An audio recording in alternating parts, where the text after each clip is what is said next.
ቅዱስ ያሬድ ለዓለም ያበረከተው ታላቅ ስጦታ ዜማ ብቻ ሳይሆን ያን ዜማ ሳይለወጥ ለትውልድ የሚያስተላልፉ ምልክቶችን ጭምር ነው።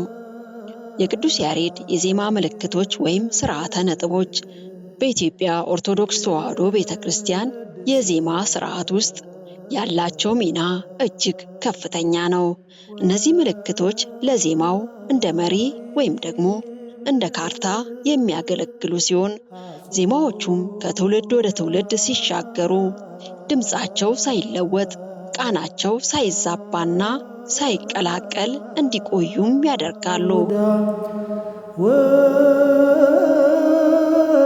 ምልክቶቹ የት ጋር ድምፅ ይነሳ፣ የት ጋር ይውረድ፣ የት ጋር ይርዘም የሚለውን ስለሚወስኑ ዜማው ከ100 ዓመታት በፊት በነበረው ለዛ ዛሬም ድረስ እንዲዘመር ያስችላሉ። በመሆኑም እነዚህ ምልክቶች ዛሬም ድረስ በቤተ ክርስቲያን ድርሰቶች ላይ እንደ ኮከብ ያበራሉ። እነዚህ መሰረታዊ ምልክቶች ወይም የድምፅ መቆጣጠሪያዎች 8 ሲሆኑ ሊቃውንቱ እንደሚነግሩን ከዘመናት በኋላ የቅዱስ ያሬድን የዜማ ምልክት መነሻ ያደረገ በሌሎች ሊቃውንት የተጨመረ 2 አለ በማለት ምልክቶቹን 10 ያደርሱታል።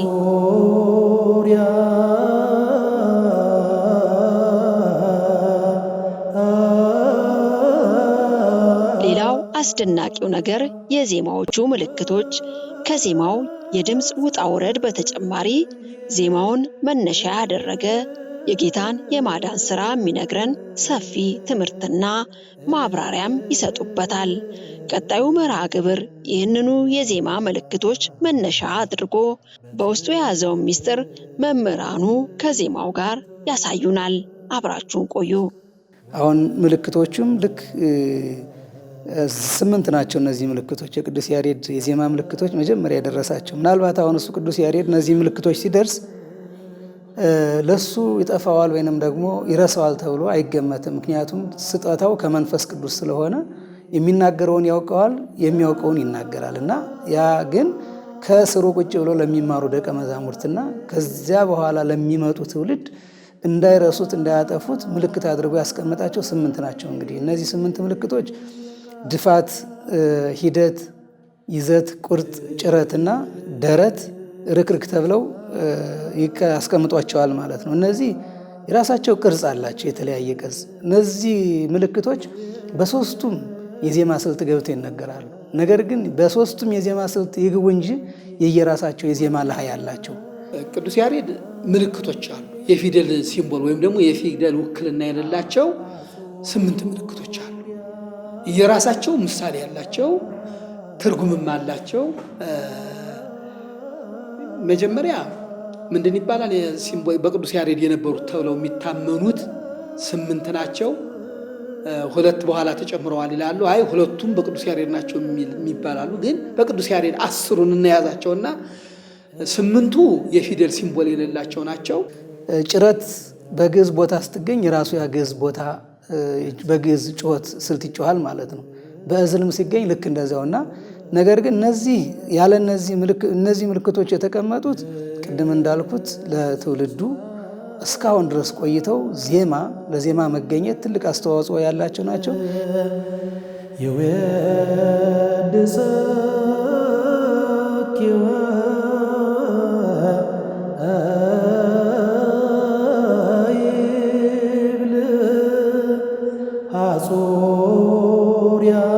እነዚህ ምልክቶች ከጥንት ጀምሮ የተለያዩና የራሳቸው የዜማ ቅርጽ ቢኖራቸውም ለዜማ ብቻ የሚያገለግሉም አይደሉም። ቅዱስ ያሬድ በምሳሌ ማስቀምጧቸዋል እነዚህን ምልክቶች ማለት ነው። በነገራችን ላይ በቤተ ክርስቲያናችን እንደ ኢትዮጵያ ኦርቶዶክስ ተዋሕዶ ቤተ ክርስቲያን በውስጥም ሆነ በውጭ የምንገለገልባቸው ወይንም የምናገለግልባቸው ከአገልጋዩ ጀምሮ እስከ መገልገያው ድረስ ነገረ ድህነትን፣ ነገረ ክርስቶስን፣ ነገረ ቅዱሳን፣ ነገረ ድንግል ማርያምን የሚያወሱ ናቸው። ከዚህ ውጭ የሚወጣ አይደለም። እኒህ ስምንቱ አሁን የፊደል ሲምቦል የላቸውም። ድፋት እንዲህ በን መስሎ ድፍት ያለ ነው። ምሳሌ ያለው እሱም ምሳሌው ምንድን ነው? ከሰማየ ሰማያት ወርዶ ከቅድስት ድንግል ማርያም መወለዱን የሚያሳይ ነው ድፋት። እዚህ ምሳሌው የዚህም ዜማ ምሳሌ ቀዳሚሃ ለጽዮን ሀለ ያለው ምልክት አሁን ምንድን ነው? ድፋት ይባላል። ቀዳሚሃ ለጽዮን ያለውም ማለት ነው። ቅድም እንዳልነው ሌላ ከምናመጣ ይህን በል ብለን ነው። ይሄ እመቤታችን ከድንግል ማርያም መወለዱን የጌታ መውረድ የሚያመለክት ነው። ድፋት የሚለውን ስናይ እንግዲህ ድፋት ቅርጹ በጎንና በጎን እና ከወደ ላይ በኩል ድፍን ነው፣ ከወደ ታች በኩል ክፍተት አለው። በቅርጽ ይዘቱ ይነስ እንጂ በፊደልን ይመስላል ማለት ነው። እና ይሄ ፊደል ይሄ ምልክት ማለት ነው ለዜማ ምልክት ያገለግላል። ድምፅን ወደ ታይ ያዝ አድርጎ ለመያዝ ከቀለሙ ላይ ያዝ አድርጎ ለመያዝ ያገለግላል ማለት ነው። እንደው ለምሳሌ ቅዱስ ያሬድ መጀመሪያ ጊዜ በአክሱም ጽዮን በቤተ መቅደሱ ፊት ለፊት የደረሳትን ድርሰት ብናይ ሃሌሉያ ለአብ፣ ሃሌሉያ ለወልድ፣ ሃሌሉያ ለመንፈስ ቅዱስ ቀዳሚሃ ለጽዮን ያለችውን ራሱ ስናይ ድፋት እዚች ጋር እንዳለ እንመለከታለን። ይላል ቀዳሚሃ ለጽዮን ይላል። ከላይ ድፍት አድርጎ ወደ ታይ ይይዛል ማለት ነው። እና በዚህ አይነት መልኩ ቅዱስ ያሬድ አስቀምጦታል። ይህንም ምሳሌ ሲያስቀምጥለት ምን አለ? መድኃኒታችን ኢየሱስ ክርስቶስ ከሦስቱ ቅዱስ አንዱ ቅዱስ ከሰማየ ሰማያት መውረዱን ከድንግል ማርያም መወለዱን ከልዕልና ወደ ታች መውረዱን የሚያመለክት ምሳሌ ነው አድርጎ ብሎ አስቀምጦልናል። ይህ ማለት እንግዲህ ክርስቶስ አዳምን ከነ ልጆቹ ለማዳን ከሰማየ ሰማያት ተስፋ አበውን ለመፈጸም ትንቢተ ነቢያትን እውነት ለማድረግ እንዲሁም በግዞት የነበሩትን የሰውን ልጅ ሁሉ ነፃነትን ሊያውጅ የጠብ ግድግዳን ለማፍረስ ፍቅርን ለማደስ የመውረዱን ምልክት ሲያሳየን ነው። እንግዲህ ኢየሱስ ክርስቶስ ወረደ ስንል ቅዱስ ያሬድ እዛው ላይ ምላሽ ይሰጣል። ምን የሚል ከድጓው ላይ ምን አስቀምጧል? በዚህ በልደት አቡን ላይ እንዘይሐጽጽ ወረደ እምሰማያት ይላል። እንዘይሐጽጽ ወረደ እምሰማያት ከሦስቱ ሳይጎል ከመንበረ ክብሩ ሳይጎል ወደ ምድር ወረደ ይላል። አንዳንድ ጊዜ ወረደ ስንል ዙፋኑን ለቆ ከሦስቱ ተለይቶ የመጣ ብለን ልናስብ እንችላለን ብለው ለሚጠይቁም ቅዱስ ያሬድ እዚህ ላይ ምላሽ ሰጥቷል። ምን አለ? እንዘይሐጽጽ ወረደ እምሰማያት አፈነወ ለበኩር ውስጥ ዓለም ሲል ከዛ ከድጓው ላይ ያስቀምጦልናል ማለት ነው። ከሦስቱ ቅዱስ አንድ ሳይጎል በዛው በምልአት እንዳለ ከድንግል ማርያም ሲወለድም በዛው በዙፋኑ እንደተቀመጠ አድርጎ ቅዱስ ያሬድ ይናገራል። እንዘይሐርቅ መንበረ ስብሐቲሁም ይላል። ቅዱሳን መላእክት ቅድም መጀመሪያ ላይ እንደተናገርነው ሲያመሰግኑ እሱ ወደ ምድር ወርዷልና ከዚህ እሱ መመስገን የለበትም ብለው አልተውም። እንዘይሐርቅ መንበረ ስብሐቲሁ ከክብሩ ከምስጋናው ክብር ሳይጎል ሳይለቅ እንደሆነ ቅዱስ ያሬድ እንግዲህ በደንብ አስፍቶ አምልቶ ይነግረናል ማለት ነው።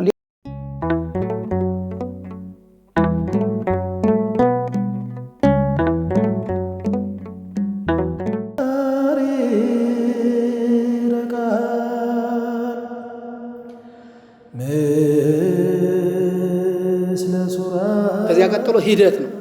ሂደት ደግሞ እንዴት ነው? ይለያያል። የሆነ ሆኖ ግን እስመ እምዘራ ዳዊት ግዝ ነው። አሁን ይሄ ሂደት ይባላል። መሄዱ ደግሞ ምን ያመለክታል? ጌታ ከተወለደ በኋላ እየዞረ አስተምሯል። ሐዋርያትን መርጧል። 70 አርድእትን 36ቱ ቅዱሳት አንስትን መርጧል። እየዞረ መርጧል። ብዙ ተአምራት ሰርቷል። በኋላም ጊዜ ከሐና ወደ ቀያፋ ከቀያፋ ወደ ሐና እየተዘዋወረ መከራውን አይቷል። ሂደቱ በዚህ ይመሰላል ማለት ነው። ሂደት ማለት ቅርጿን ስናያት ከወደ ታች በኩል ጫር ያለችውና ከወደ ግራ ጎን እንደዚህ ቀና ያለች አለቻት። እንደው ሊቃውንት አባቶቻችን ሲመስሉ በጀልባ መስለዋታል። በሚንቀሳቀስ ጀልባ መስለው አስቀምጠዋታል። እና ዝም ብሎ ወለል ብሎ መሄድ ማለት ነው። እንግዲህ ውሃ ለምሳሌ በቦይ የሚሄድ ውሃ ካየነ ካልተገደበ በቀር ዝም ብሎ ይሄዳል። እና ሂደት ማለት ዝም ብሎ መሄድ የዜማውን ምልክትም አሁን ለምሳሌ እንደ ምሳሌ ስናነሳ ሙሴኒ ይቤ ይላል። አሁን እዚህ ጋር ምንም የያዘው ነገር የለም። ይቤ እስከሚለው ድረስ ሙሴኒ ይቤ በቃ እዚህ ላይ የሂደት ምልክት የሚሰራው እዚህ ላይ ነው ማለት እንግዲህ ጌታችን መድኃኒታችን ኢየሱስ ክርስቶስ ቅዱስ ያሬድ በዚህ ምልክት ሲመስለው 33 ዘመን በምድር ላይ ሲያስተምር በባሕርም በየብስም እየተመላለሰ እየሄደ ማስተማሩን በአጭሩ መስሎ ያስቀምጥልናል ማለት ነው።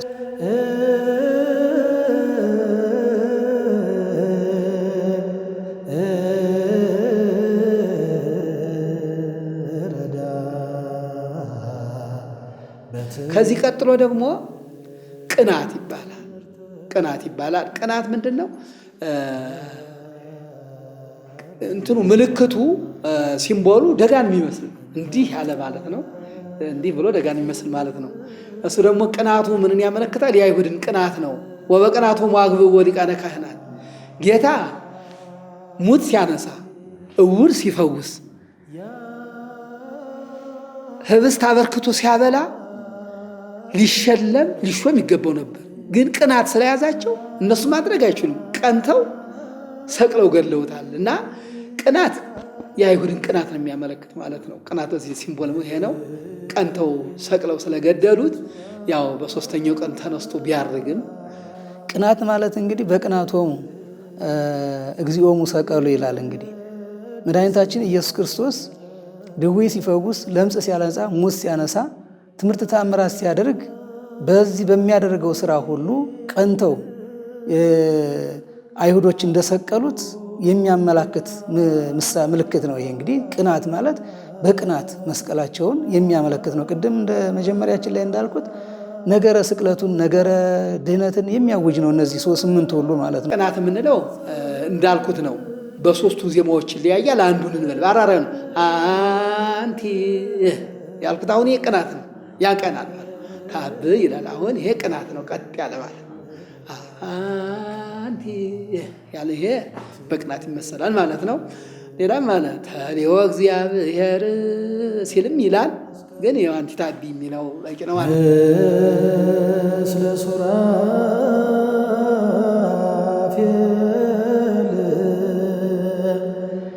ሌላው ይዘት ነው። እንግዲህ ይዘት ማለት ያዝ የሚያደርግ ማለት ነው። እንግዲህ ቃለ እግዚአብሔሩን ሲጮህ ያዝ አድርጎ ቅድም ሂደት ብለናል። ልክ እንደዚያ ሳይሆን ይዞ ያዝ አድርጎ ከቀለሙ ላይ የሚያቆይ ማለት ነው። እና ይህም ምሳሌነቱን ስናይ አይሁድ እንግዲህ በጸሎተ ሐሙስ ክርስቶስን መያዛቸውን የሚያጠይቅ ነው። እንደው አጠር ለማድረግ ማለት ነው። እና ይዘት ደግሞ ያዝ ማድረግ። ስለዚህ ይሁዳ ጌታን አስዞታል። ምንም እንኳን ወዶ እስመ በፈቃዱ ወስምረት አቡሁ ወመንፈስ ቅዱስ መጽዋዕዳነን በዚህ ሊቃውንት አባቶቻችን ሲተረጉሙ ጌታ የተወለደ በፈቃዱ ነው፣ በግድ አይደለም። እምቅድመ ይፍጥር ለአዳም የአምር ግብሮ አዳምን ከመፍጠሩ በፊት እንደሚስት ያውቅ ነበር። እንግዲህ አብ ልብ፣ ወልድ ቃል፣ መንፈስ ቅዱስ እስትንፋስ ነው ብለናል። ሌላ ሆኖ እየተመካከሩ አይደለም። በዚህ ማውጣት ማውረድ ውስጥ አብ አይፈጠር ቢል ወልድ እኔ እዋሰዋለሁ ብሎ ነበረ ይላሉ ሊቃውንት። በስመ ፈቃዱ ላይ የዚሁ ትርጉሙ አለ እና ምንድነው እዚህ ላይ መሞቱ የፈቃዱ ቢሆንም ይሁዳ ይዞታል እና ይዘት ይህን ያመለክታል። እሱ ማለት ምንድነው? የይዘት ደግሞ ዜማው በጽና ኃይልከ ያለውን አሁን በጽና ኃይልከ አሁን አለ ያለው ይዘት ይባላል። ይሄ ነው የይዘቱ ሂደት። ይሄ ነው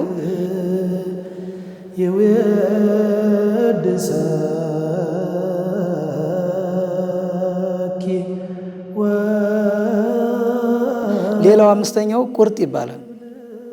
ቁርጥ ስንል እንግዲህ ቀለሙ መጨረሻ ላይ ድምፅን ዝቅ አድርጎ ሲያበቃ እንደገና የሚገፋ አይነት ነው ማለት ነው። ቁርጥ ደግሞ ያው ምልክቱ የሚመስለው ግማሽ ተ ነው። በዚህ በቀኙ በኩል ያለው በግራው በኩል የተከላ ተን ይመስላል።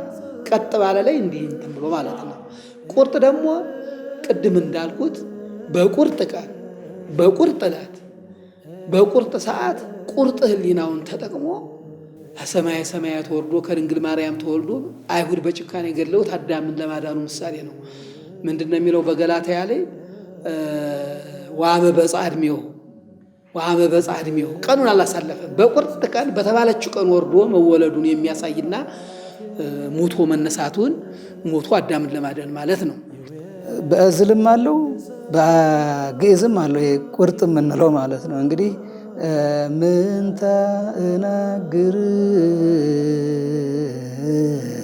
ይላል።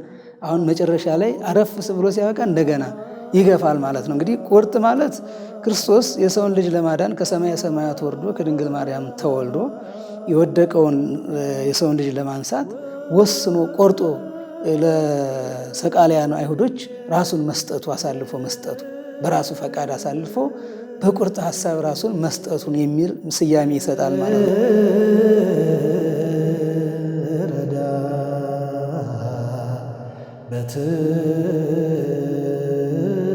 ያቀጥሎ ምንድነው? ጭረት ነው።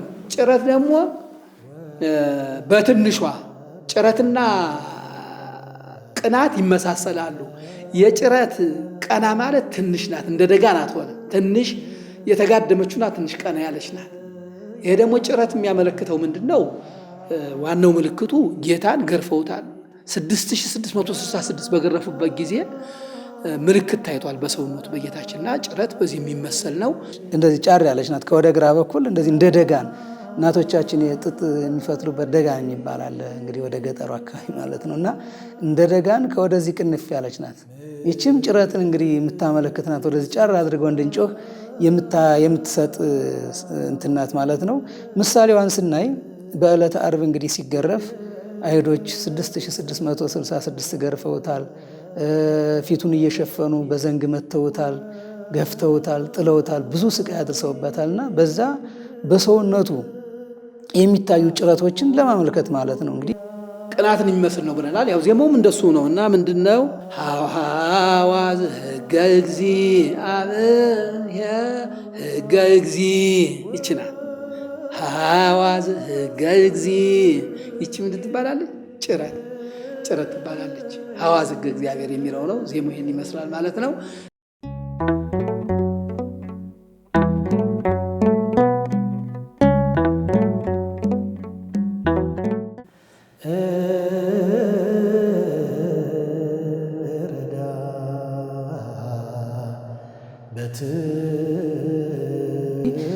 ሰባተኛው ርክርክ ነው። ርክርክ ማለት መጠን የላቸውም፣ ከሁለት በላይ የሆኑ ነገሮች ናቸው።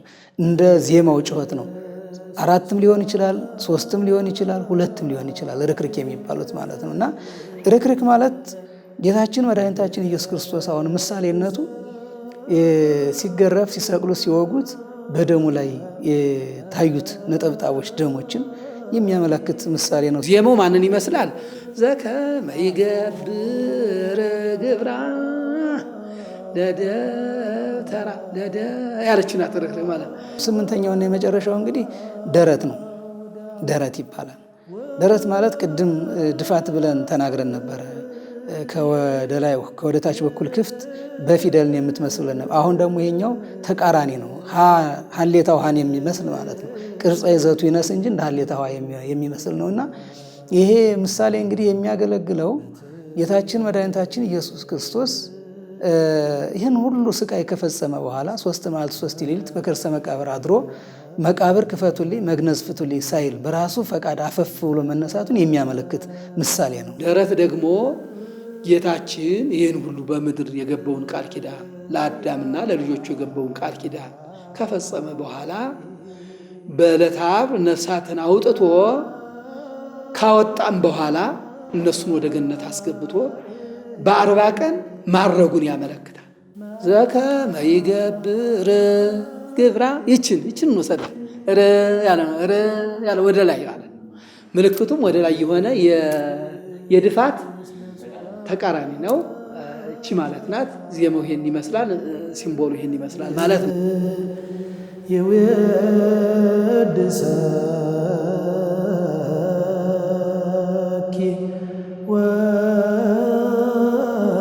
ስምንት ምልክቶች እንግዲህ ሲያዘጋጅ ለምሳሌ 8ቱ ማኅበራነ አይሁድ ተብለው ክርስቶስን ያሰቃዩ በሐሳብ የማይገናኙ የነበሩ ነገር ግን ክርስቶስን ለመስቀልና ለማሰቃየት ሲሉ በአንድ የሆኑ ማኅበራነ አይሁድን ይመስላቸዋል ቅዱስ ያሬድ። እነዚህን 8 ምልክቶች ማለት 8 መሆናቸው የ8ቱ ማኅበራነ አይሁድ ምሳሌ አድርጎ አስቀምጧቸዋል ማለት ነው። እና 8ቱ ማኅበራነ አይሁድ ስንል እንግዲህ ጸሐፍት፣ ፈሪሳውያን፣ ሰዱቃውያን፣ ሊቃነ ካህናት፣ መገብተ ምኩራብ፣ መጸብሃን፣ ረበናት፣ መላእክተ ሕዝብ የተባሉ 8 ናቸው። እነዚህ ክርስቶስን የሰቀሉ በአንድ ላይ ሆነው ክርስቶስን ሰቅለው የገደሉ ናቸው። እንግዲህ ኢትዮጵያዊ ሊቅ ቅዱስ ያሬድ ድርሰቱ እንዲህ ሲያደርግ ከቅዱስ ያሬድ በኋላ ደግሞ ዳግማዊ ቅዱስ ያሬድ ተብሎ የሚጠራው አባ ጊዮርጊስ ዘጋስጫ ኢትዮጵያዊ ሊቅ እነዚህን 8ቱን አይሁድ ሲያነሳ የቅዱስ ያሬድን ሐሳብም ሲያጠነክር ምን አለ?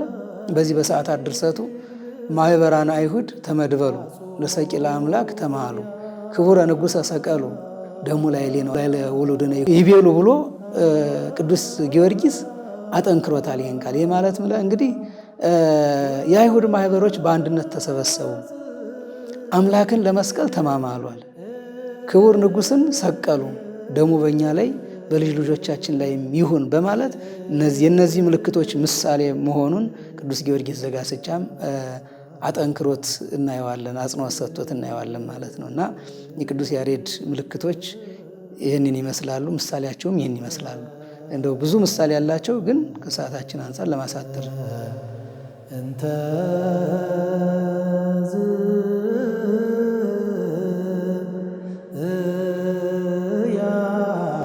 ቀጥሎ ድርስ ነው። ድርስ በቅድም እንዳልነው እሱ ፊደል ሲምቦል ያለን ርዕስ ይላል። የድርስ አይነት በአራራይም በግዝም በእዝልም በአራራይም ያለ ነው። ርዕስ ይላል፣ ርም ይላል። የግዝ አይነት 17 ነው። አሁን እሱ ሁሉ ለማለት አይደለም፣ እንዲያው ብቻ አንዱን ነገር ማለት እንችላለን። በአንዳንድ ብንል ጥሩ ነው። በግዝ አንድ፣ በእዝል አንድ፣ በአራራይ አንድ እንጂ 17 አይነት ድርስ ነው ያለ። እንደያመጣጡ እንደ ቀለሙ እንደ ቀለም እንግዲህ እንደሚታወቀው ተነሽ፣ ተጣይ፣ ወዳቂና ሰያፍ ናቸው። በእነዚህ ንባቦች ልክ ሁሉ ድርስ ይለያያል። አንድ ሁለተኛ ደግሞ ሲረዝምና ሲያጥርም ይለያያል። ድርስ 17 አይነት ነው። በግዙ ተሰይተ ወሐሴት ለጻድቃን እንላለን። ይሄ የግዝ ድርስ ይባላል። በዝል ደግሞ በምናደርስበት ጊዜ ጽራህ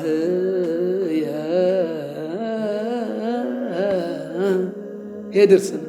በአራራይ ደግሞ በአራራይ ድርስ እንዳደርስ ደግሞ ፈቀደ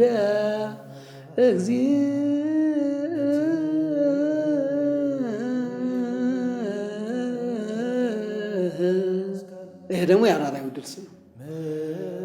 ምሳሌው ነቢያት ይወርዳል ይወለዳል አዳምን ያድነዋል እያሉ ያሉት መድረሱ ድርስ በሚል ማመልከት ነው።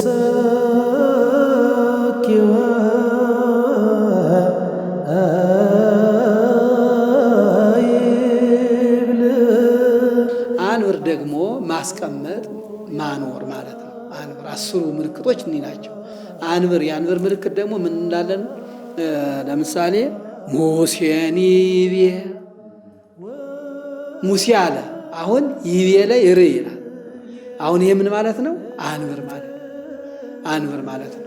አንብር የሚለው ወደ ቦታ ሄዶ መቀመጡን አስቀምጥ ነው አይደል? አስቀምጥ ነው። ይሄ አስቀምጥ ማለት ደግሞ ጌታ ከሰማይ ሰማያት ወርዶ ከድንግል ማርያም ተወልዶ በምድር ያለውን ስራ ሁሉ ከፈጸመ በኋላ ወደ መንበረ ክብሩ ሄዶ መቀመጥ፣ በአብሪና መቀመጥ። በአብሪና መቀመጥ ማለት ደግሞ አብን አህሎ አብን ተስተካክሎ መቀመጥ ማለት ነው። በቀኝና በግራ መቀመጥ አይደለም። የማን እስመ ብሂለ የማን ያእምር እላዊሆሙ ለስሉስ ቅዱስ እንዳለው አንድነታቸውን እኩልነታቸውን የሚያመለክት እንጂ በቀኝ በግራ የሚል መቀመጥ የለም። አንድ ነው። ወደ አምላክነቱ ተመልሶ እዚህም አምላክ ነበር በሰማይ እያለ በዚህም አምላክ ነው በዚያም አምላክ ነው። አላጡትም።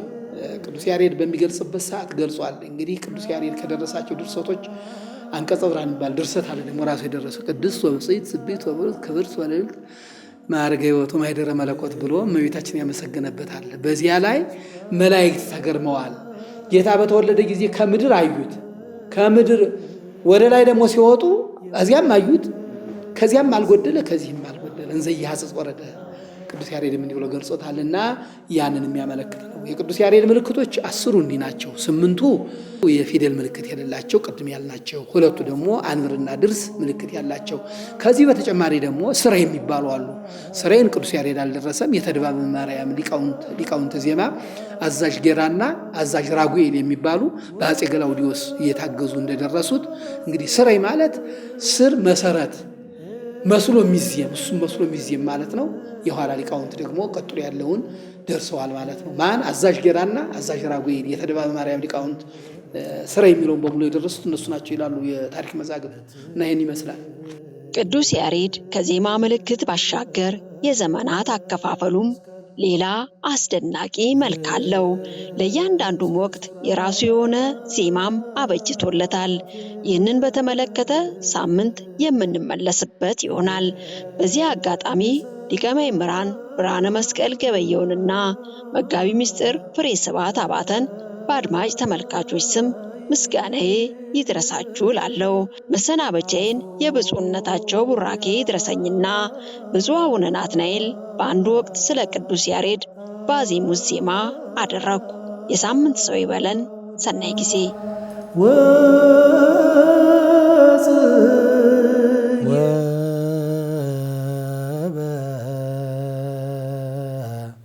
እንተ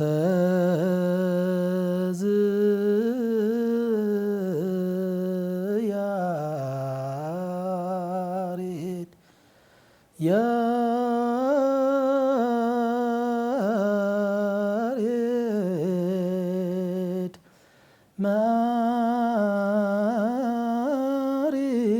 ማሪረ ቃል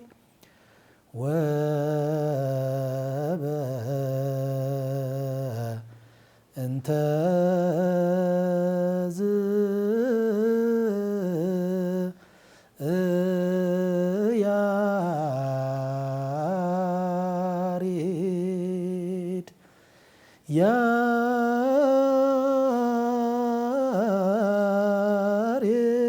ያሬድ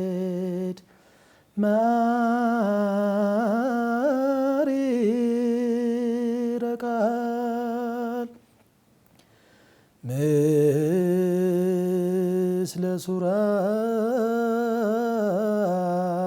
ሱራፌል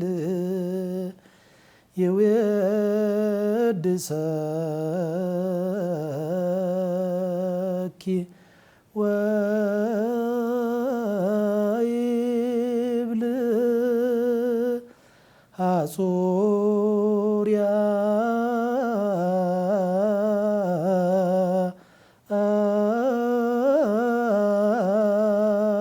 ውዳ ወጽጌ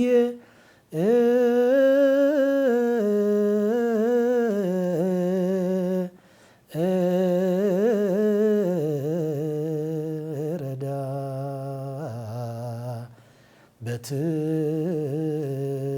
በትምህርተ መስቀል ምስለ ሱራፌል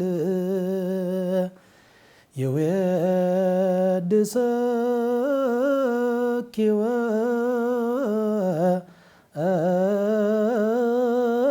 ወይብል ሐጹርያ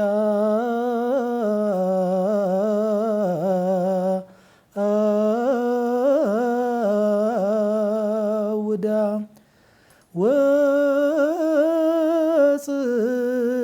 ወጽጌ